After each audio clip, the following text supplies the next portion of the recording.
오늘 우리가 읽은 말씀을 곰곰이 잘 들여다보면은 요셉이나 그 아버지 야곱이나 이 두 사람이 다 같이 오늘만이 아닌 내일, 즉 미래를 준비하는 모습을 가지고 있음을 우리가 발견하게 됩니다.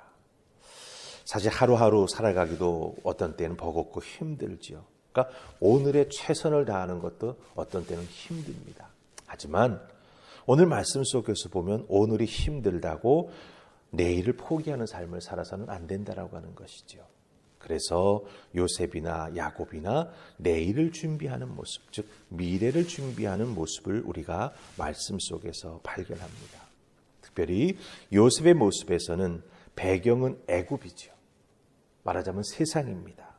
이 애굽이라는 나라가 배경이기는 하지만 우리 믿는 사람들이 자신의 삶을 어떻게 경작하고 내일을 준비해 나아가야 할지를 우리에게 아주 잘 보여줍니다. 그럼 야곱은 우리에게 어떤 모습을 보여줄까요?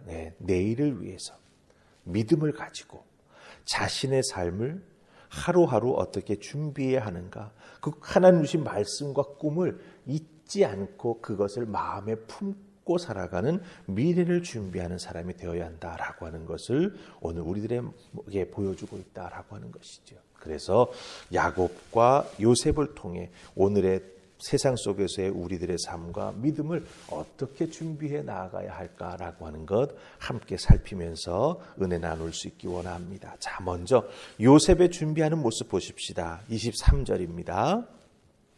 47장 23절 다 찾으셨죠? 요셉이 백성에게 이르되 오늘 내가 바로를 위하여 너희 몸과 너희 토지를 샀노라. 여기 종자가 있으니 너희는 그 땅에 뿌리라. 아멘. 요셉이 흉년이 길게 되면서 백성들이 먹을 것이 떨어지니 처음에는 돈을 가지고 와서 샀지요. 그것이 다 떨어지니 가축을 가지고 와서 샀지요. 그 다음에는 와서 뭐라고 말합니까?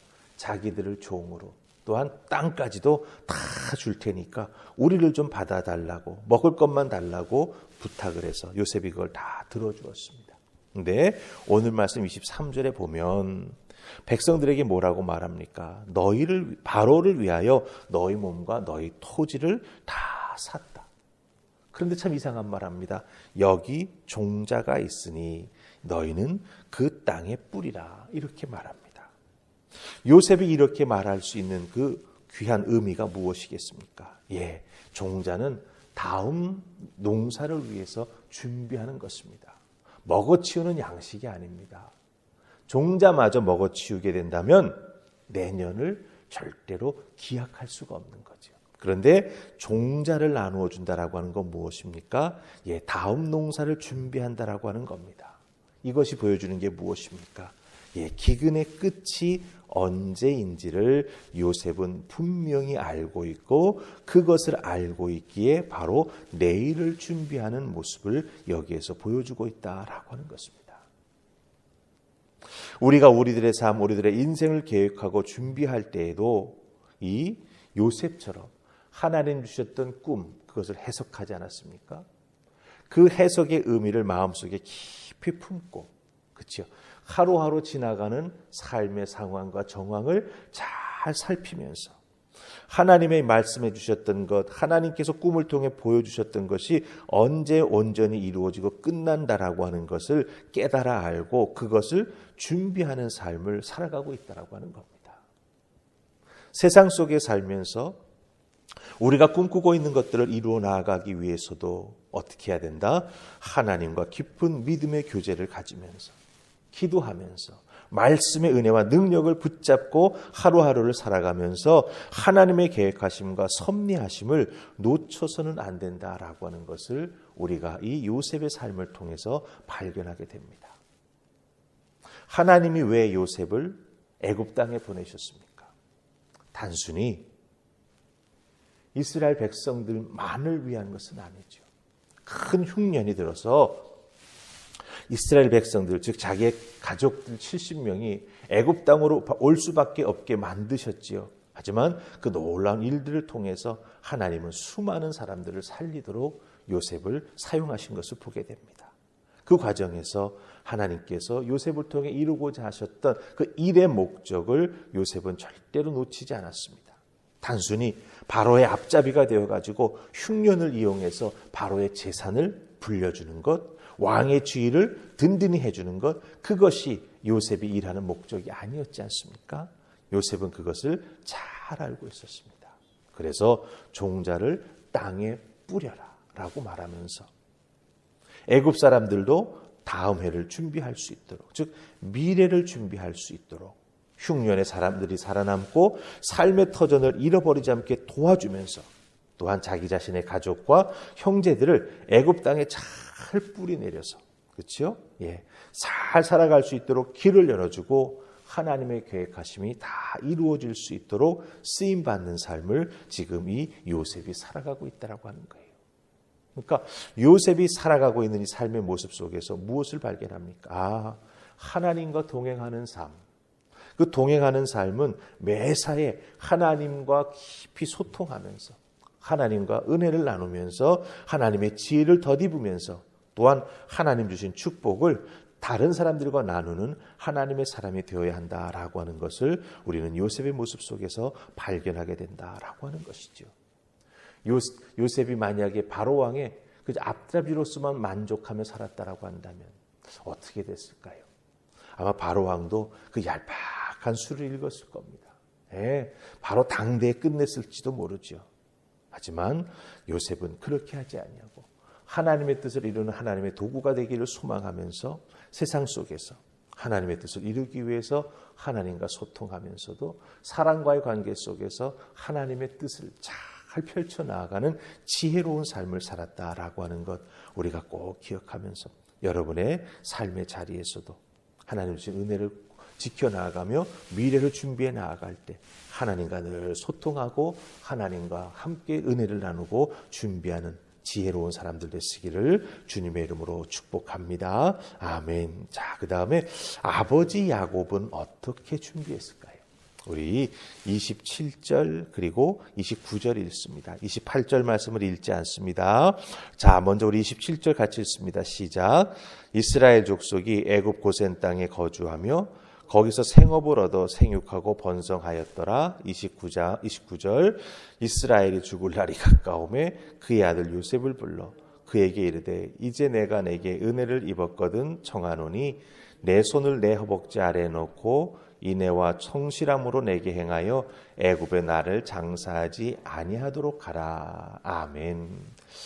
이 야곱이 하는 말 이것이 무엇입니까? 예, 특별히 27절 말씀을 잘 보면 흉년 속에서도 하나님은 이 야곱의 자손들, 즉 이스라엘의 자손들이 고센 땅에서 말 그대로 생업을 얻게 해주셨죠. 무엇입니까?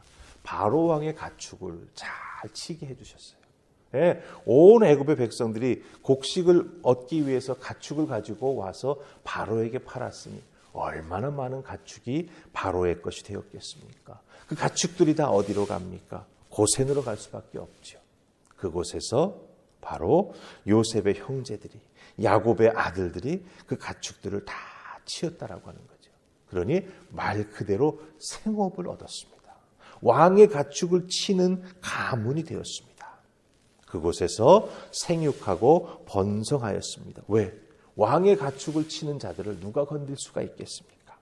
하나님이 보호해 주셨고 그 환경 속에서 이스라엘의 자손들은, 즉 야곱의 자손들은 생육하고 번성하게 되었다라고 하는 것이죠. 참으로 잘 되었습니다. 하나님 약속하신 모든 것이 그대로 이루어지고 있음을 27절 말씀은 우리에게 보여줍니다. 이렇게 잘 되고 있을 때 아버지 야곱은 또 느끼는 것이 있었지요. 무엇입니까? 자기의 나이가 많이 들어가고 있다라고 하는 거예요. 이제 하나님 앞에 자기가 가야 될 때가 가까워오게 되었다라고 하는 것을 직감하게 되었지요. 예, 참 애굽에서의 삶에 감사할 수밖에 없는 아버지로서의 남다른 감회가 있었을 것입니다. 죽은 줄 알았던 요셉을 통해서 하나님께서 이주에 오게 해주셨고 이 요셉을 통해서 편안한 삶을 살아가게 해주셨습니다. 그 삶이 17년이나 되었다라고 말해주고 있습니다. 안주할 수 있죠. 여기서 죽어도 여한이 없다라고 생각할 수 있을 것입니다. 바로 그때 야곱은 거기에 만족하지 않았습니다. 그때 무엇을 기억합니까? 하나님의 약속하심을 기억합니다. 하나님 무슨 약속해 주셨죠? 흉년 때문에 애굽으로 내려가지만 반드시 내가 너를 다시 돌아오게 만들어 주겠다라고 약속하셨습니다. 반드시 내가 너를 돌아오게 만들겠다. 창세기 46장 3절 4절 말씀, 거기 분명히 하나님께서 이 야곱에게 말씀해 주신 것을 우리가 발견하게 됩니다. 가뭄, 흉년, 살기 위해 그곳에 내려갔지만 하나님이 다시 돌아오게 해주실 것이다. 그 약속의 말씀, 야곱은 잊지 않았습니다. 그래서 자기의 생명이 끝날 때 유언처럼 말하죠. 나를 애굽에 묻지 말고 나의 믿음의 조상들 그곳에 함께 묻어달라라고 부탁을 합니다. 이것은 무엇을 의미합니까? 돌아가야 되면 안 된다. 야곱이 자식들에게, 특별히 요셉에게 특별히 부탁합니다. 돌아가야 한다. 여기에서 잘 먹고 잘 사는 것에 만족해서 그냥 주저앉아 버리면 안 된다라고 말해주고 있습니다. 풍요로움, 잘 먹고 잘 사는 것에 만족하지 말고 하나님 약속을 기억하고 지키는 삶을 살아가야 한다. 그것을 내가 잊지 않고 기억하고 있고 내가 너희들에게 알려준다. 이런 귀한 야곱의 모습을 우리가 발견하게 됩니다. 여러분들, 여기서 우리는 무엇을 발견하게 됩니까? 고난 때에만 아니라 풍요로울 때에도 하나님을 찾고 하나님 말씀을 기억하고 하나님 말씀에 순종하는 삶. 그리고 그것이 기간이 오래될 수가 있죠. 그 오래된 기간 속에서도 하나님 말씀을 놓치지 않고 끝까지 기억하는 자. 그리고 그것을 자신의 삶에 적용해서 지켜나가는 자. 그 사람이 진정한 믿음의 사람이요 하나님 앞에 인정받는 하나님의 사람이 된다라고 하는 것 야곱은 우리에게 보여주고 있습니다. 요셉은 세상이라고 하는 배경 속에서도 하나님 주신 약속과 자기를 사용하시는 목적을 잊지 않았습니다. 또 아버지 야곱은 자기의 삶을 마감할 때가 되어서도 그냥 안주하지 아니하고 하나님 주신 약속의 말씀을 붙잡고 그것이 이루어질 수 있도록, 그렇죠? 자손들에게 일깨워주는 귀한 모습을 우리가 발견하게 됩니다. 우리들의 삶의 현장과 믿음의 현장 속에서 이런 요셉과 야곱과 같은 지혜로운 믿음의 삶을 살아가는 우리가 되어야 될 것을 다시 한번 확인하게 됩니다. 좋을 때도 하나님의 은혜 가운데, 어렵고 힘들 때는 더욱더 기도하면서 하나님의 도움을 구하면서 간절함으로 신앙생활에 나아갈 때 하나님 우리를 축복해 주시죠. 그 축복을 받은 삶 하나님께 계속해서 올려드리고 그것을 지켜나가고 열매 맺는 우리가 될 수 있도록 우리는 요셉의 모습과 야곱의 모습을 함께 가지고 있어야 된다라고 하는 거 꼭 기억하시고 오늘 여러분의 주어진 삶의 자리에서 요셉처럼 지혜롭게 야곱처럼 믿음의 꿈을 가지고 살아가는 여러분들 되시기를 주님의 이름으로 축복합니다. 아멘. 우리 기도하십시다. 하나님 감사합니다. 하나님의 자녀 예수 그리스도의 보혈의 은혜로 우리를 삼아주셨습니다. 그 구원받은 바 은혜, 우리를 구원받게 해주신 하나님의 목적하심이 무엇인지 잊지 않게 하옵소서. 이 세상 속에서 그 우리를 부르신 목적이 합당한 삶을 열심히 살아갈 수 있도록 주여 도우시고 그 과정을 통해 하나님 복 주시고 축복해 주실 때 그 은혜 앞에 감사하는 자들 되게 하시고 아버지 그 받은 복 하나하나 세어보면서 내가 왜 이런 복을 받는 자가 되었을까? 내가 누구이기에? 내가 무엇이기에? 그것을 우리가 확인만 할 수 있다면 하나님 우리는 더욱더 하나님과 동행하는 삶을 살아가기에 애쓰는 믿음의 사람이 될 줄로 믿습니다.